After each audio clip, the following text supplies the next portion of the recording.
안녕하세요. 혹시 이런 생각 해보신 적 없으세요? 아, 내가 진짜 원하는 건데 왜 이렇게 바로 안 나타날까 하고요. 오늘은 바로 그 문제, 그러니까 우리가 바라는 것과 그게 현실이 되는 것 사이의 그 시간차에 대해서 한번 제대로 파헤쳐 보려고 합니다. 아주 흥미로운 대화에서 그 힌트를 얻어왔어요. 네, 바로 이거죠. 왜 내가 원하는 걸 얻는데 이렇게 오래 걸릴까? 아마 우리 모두 마음속으로 한 번쯤은, 아니 어쩌면 매일 외치고 있는 질문일지도 몰라요. 오늘 이야기는 바로 이 질문에서부터 시작합니다. 이 이야기는요, 한 작가의 경험에서 시작되어 무려 5개월 동안 아무것도 창작하지 못하는 그런 공백기를 겪으면서 엄청난 좌절감에 빠졌다고 해요. 그런데 바로 그 힘든 경험이 도대체 시간과 창조라는 게 뭘까 하는 아주 근본적인 질문으로 이어지게 된 거죠. 그리고 그 질문에 대한 첫 번째 답이 정말 인상적이에요. 나는 너와 함께 있지 않은 적이 한 번도 없다. 문제는 네가 그것을 항상 알아차리는 건 아니라는 데 있을 뿐이지. 이게 무슨 뜻이냐면요. 우리가 뭔가를 못 얻는 게 어떤 외부적인 힘이 우리를 도와주지 않아서가 아니라는 거예요. 진짜 문제는 바로 우리 자신, 우리의 관심이, 우리의 주의가 자꾸 다른 데로 샌다는 거죠. 자, 그럼 구체적으로 뭐가 문제일까요? 왜 이렇게 창조가 더딜까요? 크게 5가지 이유가 있다고 합니다. 첫째, 에이, 내가 저걸 가질 수 있겠어? 하고 스스로 믿지 못하는 거. 둘째, 뭘 원하는지, 뭘 선택해야 할지 모르는 상태. 셋째, 이게 최선의 선택일까? 계속 따지고 분석하는 거. 넷째, 이 선택이 무조건 옳은 선택이라는 보장을 받고 싶어 하는 마음.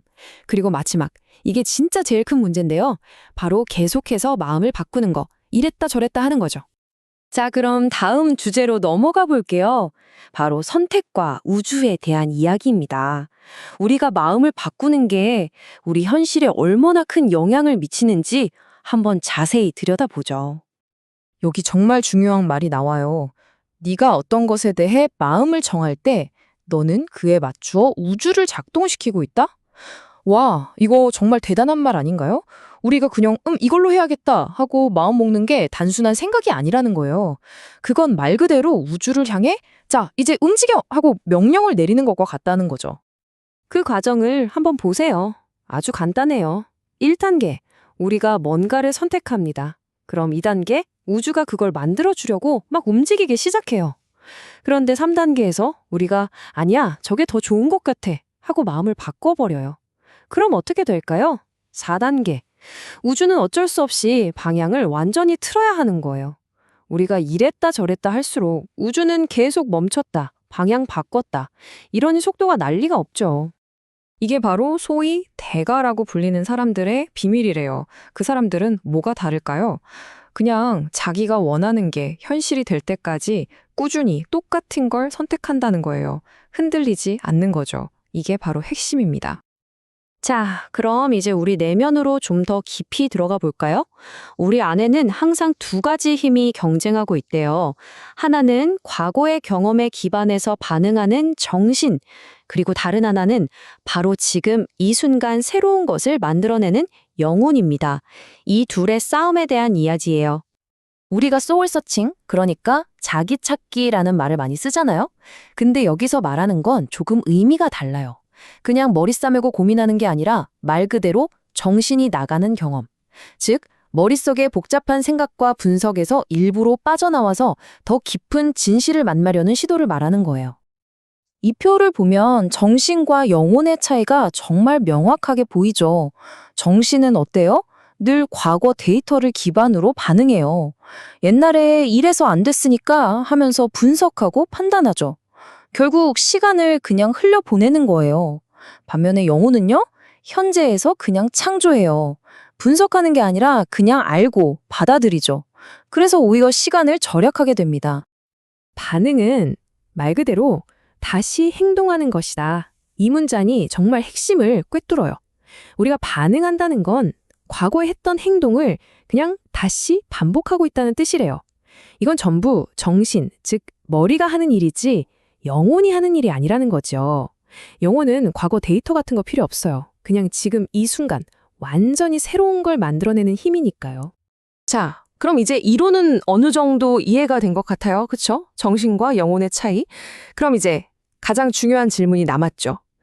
그래서 어떻게 하면 그 영혼의 목소리를 들을 수 있는데 이제 그 구체적인 방법으로 넘어가 볼게요. 답은 의외로 간단합니다. 영혼은 느낌으로 말한대요. 복잡한 논리나 이성적인 분석이 아니라 그냥 가슴으로 느껴지는 그 느낌. 그게 바로 영혼이 우리에게 보내는 신호라는 거죠. 그럼 영혼의 목소리를 듣는 방법은 뭘까요? 딱 3단계만 기억하시면 됩니다. 첫째, 내 안에서 어떤 느낌이 올라오는지 귀를 기울여 보는 거예요. 둘째, 그 느낌을 따라가 보는 거죠. 그리고 셋째, 그 느낌이 옳든 그르든 판단하지 말고 있는 그대로 존중해 주는 겁니다. 생각보다 간단하죠? 그런데 여기서 이런 질문이 나올 수밖에 없어요. 아니, 근데 화나, 분노 같은 부정적인 느낌? 혹은 좀 파괴적인 느낌이 들 때는 어떡하죠? 그것도 그냥 따라가야 하나요?